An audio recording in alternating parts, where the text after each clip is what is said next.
cinch traps up yesterday, and while I was setting up, I think trap number 13, trap number 12 went off. I mean, I was 5 to 10 feet away from it. This is the next day, day 2, and I've got a tripped trap. Now, let me back up a little bit. When I noticed that trap number, I think 12, had tripped and had a gopher in it, I went back and looked at all the other traps, and I had 3 other traps that had been tripped, but nothing was in them.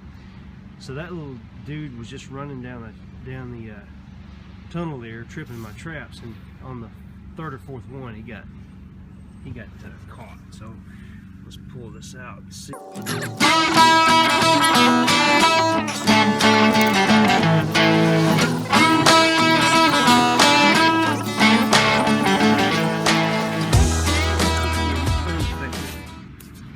In this yard, there's another one there. How about that? Awesome. I'm gonna leave him there for a second. Go check the rest. There's another one that's tripped. Looks like we found the solution to fixing this guy's problem.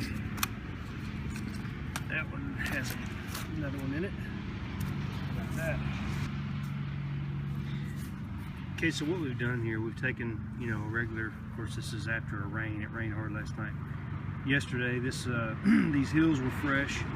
You can tell by the way the dirt is scattered out this way in a horseshoe formation, that the hole that we would be looking for is right here.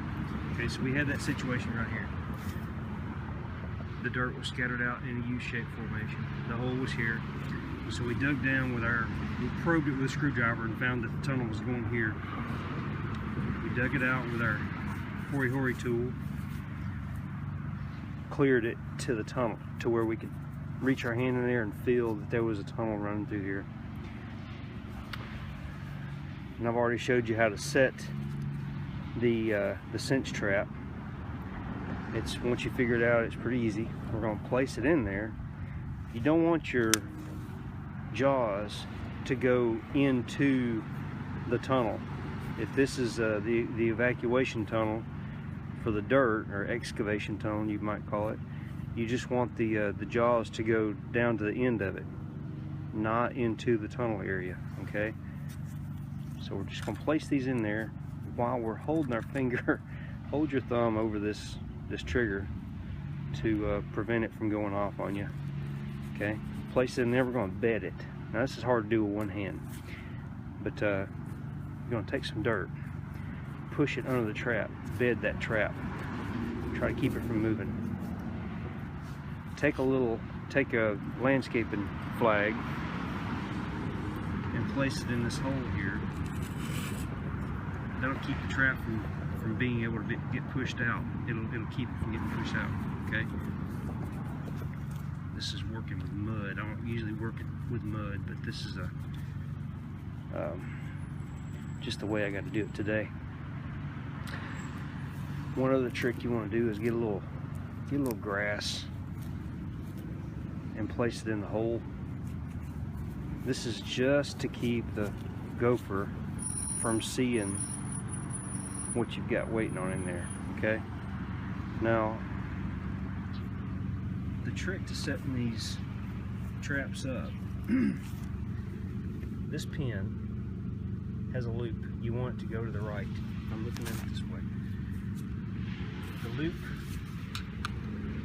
needs to face to the right, and the pin needs to be pushed all the way back toward you. The end of that pin needs to be touching right there, touching that metal, touching the sheet metal. The second pin, the loop should be facing you, and it should be pushed all the way to the right. The end of that pin needs to be touching the sheet metal tab right there. Not sitting on top of it, because it will sit on top of it. Now what you want to do, like I said, it's hard to do with one hand. Hold that pin down. Pull your trigger back and make sure that it's under spring tension. Just a little bit. If it's trying to ride up, then perfect. put your trigger back on there. Now, pull that pin until it's touching that little sheet metal tab right there. Pull your trigger back until it's sitting under the top end of that loop right there, just like this.